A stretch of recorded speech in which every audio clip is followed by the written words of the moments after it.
डर सबको लगता है। छलावा। रामपुर गांव के रहने वाले सुदीप की बारात दुल्हन लेकर वापस लौट रही थी। सुदीप अपनी पत्नी के साथ कार में था और बाकी के लोग बस में।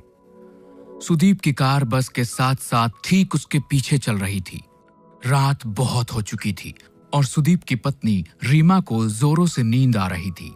ड्राइवर कार चला रहा था। तभी रीमा ने सुदीप से पानी पीने के लिए कहा। मुझे बहुत जोर से प्यास लगी है, पानी चाहिए। अरे रीमा, पानी तो खत्म हो गया है, अब क्या करें?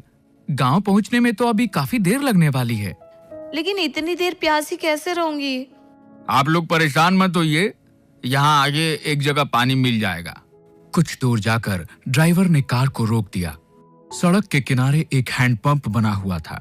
सुदीप कार से पानी लेने के लिए उतरने लगा। रीमा ने उसे कहा कि वो भी कार में बैठे बैठे थक गई थी और 2 मिनट के लिए उतरना चाहती थी। आप दोनों की अभी अभी शादी हुई है, हाथों में मेहंदी लगी हुई है, ऐसे में आधी रात को सुनसान जगह रुकना सही नहीं है। पानी मैं लेकर आता हूँ। लेकिन मुझे बाहर जाना था। शायद ड्राइवर भैया सही कह रहे हैं रीमा, हमें बाहर नहीं जाना चाहिए। ड्राइवर बाहर उतर गया और रीमा कार की खिड़की से बाहर देखने लगी। कुछ देर में ड्राइवर पानी लेने गया और पानी लेकर वापस आ गया। उसने पानी की बोतल रीमा को दे दी। रीमा ने जल्दी से पानी पी लिया। लेकिन इस बीच में बारात की बस जो अब तक आगे आगे चल रही थी वो दूर निकल गई और रीमा, सुदीप और ड्राइवर उस सुनसान रास्ते पर अकेले रह गए। ये देख सुदीप ने ड्राइवर से कहा कि वो कार को थोड़ा तेज चलाए ताकि बस के पास पहुंचा जा सके। ड्राइवर ने सुदीप की बात को मानते हुए कार को तेज चलाना शुरू कर दिया। लेकिन काफी देर के बाद भी कार बस तक नहीं पहुंच पाई। भैया 1 घंटा हो गया लेकिन अभी तक कहीं बस नजर नहीं आ रही है। इतनी दूर तो नहीं निकली थी, आखिर हो क्या रहा है? तभी रीमा की नजर सड़क के किनारे एक हैंडपंप पे पड़ी। उसने देखा कि ये वही हैंडपंप था जो कुछ देर पहले रास्ते में आया था और जहां से उन लोगों ने पानी लिया था, क्योंकि उस हैंडपंप का भी हैंडल टूटा हुआ था। ड्राइवर भैया, आप गलती से कार वहीं लेकर आ गए हैं। हाँ, मुझे भी ऐसा ही लग रहा है, लेकिन ये सब हो क्या रहा है? वो देखिए, हैंडपंप के पास कोई है, उससे पूछ लेते हैं। सुदीप, रीमा और ड्राइवर ने देखा कि एक बूढ़ा आदमी हैंडपंप से पानी भर रहा था। आप हमें यहाँ से रामपुर जाने का रास्ता बता सकते हैं? रामपुर तो 2 किलोमीटर पीछे छूट गया, तुम लोग वापस जाओ। नहीं, ऐसा नहीं हो सकता, हम वहीं से आ रहे हैं, वहाँ रामपुर गांव नहीं है। भाग जाओ यहाँ से, ये रास्ता बहुत खतरनाक है। यहाँ एक छलावा घूमता है, अगर तुम उसके चक्कर में फंस गए तो कभी यहाँ से बाहर नहीं जा पाओगे। ये सुनते ही ड्राइवर, सुदीप और रीमा बुरी तरह से डर गए। सुदीप वहां से कार लेकर निकला, लेकिन काफी देर हो गई और वो लोग उसी रास्ते पर घूमते रहे। अब उनको समझ आ गया था कि वो छलावे में फंस चुके थे। तभी रीमा ने धीरे से सुदीप के कान में कहा, किसी भी बहाने से हमें इस ड्राइवर को कार से उतारना होगा और कार तुम्हें चलानी होगी। लेकिन ऐसा क्यों? क्योंकि ये ड्राइवर ही कार से बाहर उतरा था और उसी वक्त छलावे ने इसे पकड़ लिया होगा। अगर हमने इसे यहीं छोड़ दिया तो हम बच सकते हैं। सुदीप रीमा की बात मान लेता है और ड्राइवर को कार रोकने के लिए कहता है। उसके बाद सुदीप खुद भी कार से उतर जाता है और ड्राइवर को बाहर आने के लिए कहता है।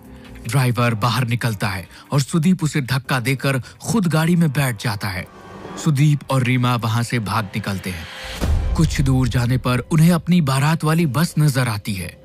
तुम ठीक कहती थी रीमा, ये देखो हमारी बस नजर आ रही है। अच्छा हुआ उस ड्राइवर को वहीं फेंक दिया। बिल्कुल ठीक कहते हो तुम। अब हमें ये कार छोड़कर सब लोगों के साथ बस में बैठ जाना चाहिए।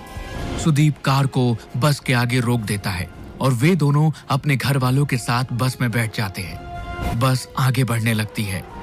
थोड़ी देर बाद सुदीप की नजर बाहर हैंडपंप पर पड़ती है। ये वही हैंडपंप था जिसके पास से वो पहले 2 बार गुजर चुके थे। अब सुदीप को समझ नहीं आ रहा था कि ड्राइवर तो वहीं रह गया, फिर आखिर ये छलावा उसे अब भी क्यों हो रहा था। सुदीप ने ये बात अपने रिश्तेदारों को बताई। हम सब लोग एक छलावे में फंस चुके हैं, इससे बाहर कैसे आना है कोई नहीं जानता। लेकिन बेटा, ये छलावा होता क्या है? पापा, जब कोई इंसान एक्सीडेंट में मर जाता है तो उसकी आत्मा ऐसे सुनसान रास्तों पर भटकती रहती है और लोगों के सामने ऐसा भ्रम पैदा करती है कि वे आगे बढ़ रहे हैं, लेकिन वो उसी जगह पर घूमते रहते हैं। हम कभी अपने गांव रामपुर नहीं पहुंच पाएंगे। सुदीप की बात सुनकर सब लोग बुरी तरह से डर जाते हैं। तभी रीमा उठकर खड़ी हो जाती है। उसे बस की खिड़की से अब वो ड्राइवर नजर आ रहा था। रीमा ने इस बारे में सब लोगों को बता दिया। सब लोगों को लगा कि वो जितना ड्राइवर से बचने की कोशिश करेंगे उतना ही फंसते चले जाएंगे। इसलिए उन्होंने बस को रोका और ड्राइवर को बस के अंदर बुला लिया। इस छलावे से हम कभी बाहर नहीं निकल पाएंगे अगर हमने उसे अपने से दूर नहीं किया। तुम ही वो छलावा हो, इसलिए अब तुम्हें मरना होगा। अपनी जान बचाने के लिए खत्म कर देंगे। ऐसा कहते ही सुदीप और उसके पापा मिलकर ड्राइवर को मार देते हैं। कुछ ही देर बाद वो अपने गांव रामपुर पहुंच जाते हैं। वहां पर रीमा का स्वागत किया जाता है, लेकिन रीमा जैसे ही सिंदूर वाले पैर लेकर आगे बढ़ती है, उसके पैरों के निशान नहीं बनते। ये देखकर सब हैरान रह जाते हैं। बहू के पैरों के निशान क्यों नहीं बन रहे? इसका मतलब हमारी बहू के ऊपर कोई बुरी आत्मा का साया है। अब क्या करें? ये हमारी बहू नहीं बल्कि वो बुरी आत्मा है जिसकी वजह से हम फंस चुके हैं। नहीं, ऐसा नहीं है। मैं रीमा हूँ। मेरे साथ कुछ मत कीजिए प्लीज। अगर हमने तुझे छोड़ दिया तो हम सब मारे जाएंगे। नहीं, ऐसा मत कीजिए। मैं छलावा नहीं हूँ, मेरा भरोसा करो। ये आपका बेटा छलावा है। ये आपको जैसा दिखा रहा है ना, सब कुछ वैसा ही नजर आ रहा है। लेकिन कोई भी रीमा की बात पर यकीन नहीं करता। वो लोग उसे मारते नहीं हैं, लेकिन एक कमरे में कैद कर देते हैं। सुदीप के चाचा का बेटा राहुल ये सब कुछ चुपचाप देख रहा था। उसे लगा कि रीमा के ऊपर घर के सब लोग अत्याचार कर रहे हैं, इसलिए वो रात के वक्त उस कमरे में पहुंचा जहां रीमा को कैद किया गया था। तुम चिंता मत करो रीमा, मैं तुम्हें यहाँ से बाहर ले जाऊंगा। हाँ, प्लीज मेरी मदद करो। राहुल रीमा का हाथ पकड़कर उसे वहां से बाहर ले जाने के लिए निकलता है। तभी वहां पर परिवार के बाकी लोग आ जाते हैं। वो राहुल को वहां देखकर नाराज हो जाते हैं। ये तुम क्या कर रहे हो? मेरी पत्नी को कहां लेकर जा रहे हो? मेरी पत्नी का हाथ कैसे पकड़ा तुमने? आप लोग रीमा के साथ गलत कर रहे हैं। मैं उसे यहाँ से बाहर निकाल रहा था। तुम ऐसा नहीं कर सकते। आप मुझे नहीं रोक सकते। मैं रीमा को लेकर जाऊंगा। राहुल के इतना कहते ही सुदीप उसे धक्का देता है और राहुल दीवार से टकराकर वहीं गिर जाता है। उसके सिर से खून बहने लगता है, लेकिन तभी राहुल जैसा दिखने वाला एक और शख्स वहां आकर खड़ा हो जाता है। घर के लोग समझ ही नहीं पा रहे थे कि ये सब हो क्या रहा था। राहुल, तुम तो बेहोश हो गए थे। ये सब क्या हो रहा है? ये सब इस रीमा की वजह से हो रहा है।